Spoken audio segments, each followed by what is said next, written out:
वृश्चिक राशि वालों, नमस्कार दोस्तों। आप सभी को बहुत बहुत स्वागत है। चिट और पट दोनों आपको ही होगा और दोपहर 3:20 बजे धमाका खुशखबरी मिलेगा। जी हाँ दोस्तों, अब सवाल यह है कि आखिर यह खुशखबरी किस रूप में आपके सामने आने वाली है और किस दिशा से आपके लिए कोई बड़ा अवसर आने वाला है, और क्यों कहा जा रहा है कि इस बार परिस्थितियां आपके पक्ष में रहने वाली है। दोस्तों, जो आपने सुन रहा है बिल्कुल सत्य सुन रहा है।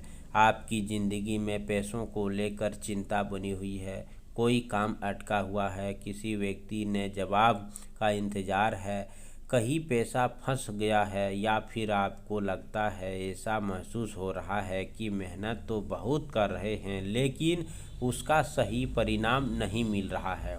तो अब आपको अपनी परिस्थितियों को ध्यान में देखना है, क्योंकि आने वाला समय आपके से कई ज़्यादा महत्वपूर्ण साबित हो सकता है।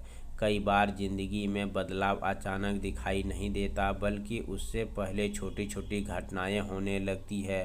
कोई पुराना व्यक्ति अचानक संपर्क में आता है, कोई रुका हुआ काम फिर से शुरू होने की बात होती है, कोई फ़ोन आता है, कोई संदेश मिलता है, या किसी ऐसे जगह से खबर आती है जहां से आपकी उम्मीद करना बिल्कुल छोड़ दिया था। छोटी छोटी बातों आगे चलकर बड़ी खुशखबरी का कारण बन सकती है। इसीलिए आने वाला समय में आपको यह जो जानकारी बताए रहे दोस्तों, इसे संभाल कर रखिए। खासकर अगर दोपहर 3 बजे के आसपास आपके मोबाइल पर कोई कॉल आता है, कोई संदेश आता है, किसी महत्वपूर्ण व्यक्ति से बातचीत होती है, तो इसे ध्यान से समझिए।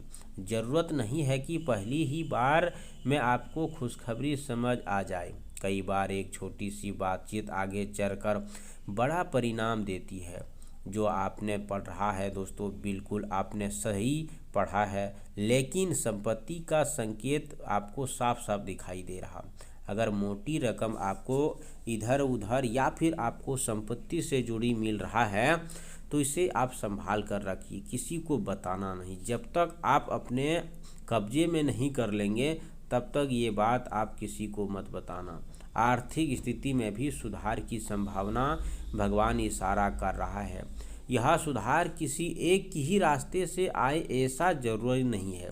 किसी के लिए रुका हुआ पैसा वापस आने का रास्ता बन सकता है, किसी के लिए नौकरी से जुड़ी अच्छी खबर आ सकती है, किसी के व्यवहार में नया अवसर आ सकता है, किसी को नया काम मिल सकता है, और किसी के लिए ऐसी परिस्थितियां बन सकती है जिससे आने वाले दिनों में आर्थिक दबाव कम होने लगेंगे। सबसे खास बात यह है कि जो परिस्थितियां अभी आपको बहुत बड़ी परेशानी लग रही है, वही स्थिति धीरे धीरे आपके लिए राहत का कारण बन सकती है।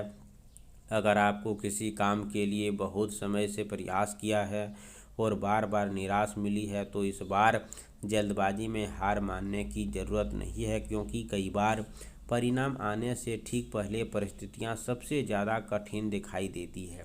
आपको लगता है कि अब कुछ नहीं होगा, लेकिन उसी समय अचानक रास्ता खुल जाता है। इसीलिए अपने पुराने प्रयासों को बिल्कुल मत भूलिए। जिस व्यक्ति ने बात करनी है उसे बात कीजिए, जिस काम को पूरा करना है उसे पूरा कीजिए, और जिस अवसर के बारे में जानकारी मिल रही है उसे बारे में पूरी जानकारी लेकर ही आगे बढ़िए। दोस्तों, चिट और पट दोनों आपको ही होने वाला है। मतलब यही है कि आने वाला समय में आपके जो परिस्थितियां आए, उसे आपके लिए कोई फ़ायदा मिलने की संभावना बन रहा है। अगर एक रास्ता बंद होता दिखाई देता है, तो दूसरा रास्ता सामने आ सकता है।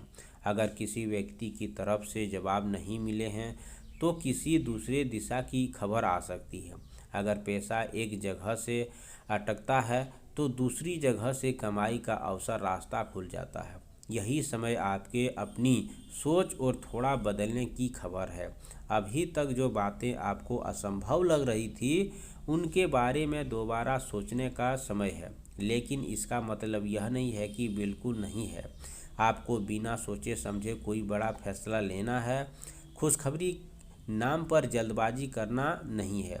जो अवसर आपके सामने आए उसे समझिए, जांचिए और फिर फैसला लीजिए, क्योंकि अवसर जो जोखिम के फर्क समझता जरूरी है, आपके सबसे बड़ी ताकत उस समय बनेगा। आप सभी से निवेदन है दोस्तों, आज शाम शनिवार की शाम सूर्यास्त के बाद एक छोटा सा सरसों का एक तेल दीप जलाएं। मुख्य द्वार के पास पूजा स्थान पर जलाएं। दीप जलाते समय दोस्तों मन में अपनी परेशानी को प्रार्थना करें और बेसहारा व्यक्ति को अपने श्रद्धा के अनुसार दान करें। रविवार की सुबह सूर्य उदय के बाद स्नान करके साफ कपड़े पहने, तांबे के लोटे में जल लें, उसमें थोड़ा सा गंगाजल छिड़काव करें। इसके बाद उगते हुए सूर्य को अर्घ दें। अर्घ देते समय दोस्तों मन में यह संकल्प रखें कि आपके जीवन की समस्याएं दूर हो, मेहनत तथा उचित फल मिले और घर में सुख शांति समृद्धि बनी रहे। इसके बाद कुछ मिनट शांत बैठकर अपने ज़रूरतों के बारे में सोचिए और भगवान से प्रार्थना कीजिए। कमेंट बॉक्स में जय हो शनिदेव सूर्य भगवान जरूर लिखें। चैनल को सब्सक्राइब करें, प्यारे हाथों से वीडियो को लाइक करें। अगले नेक्स्ट वीडियो के साथ मिलते हैं, तब तक के लिए धन्यवाद। आपका दिन शुभ हो।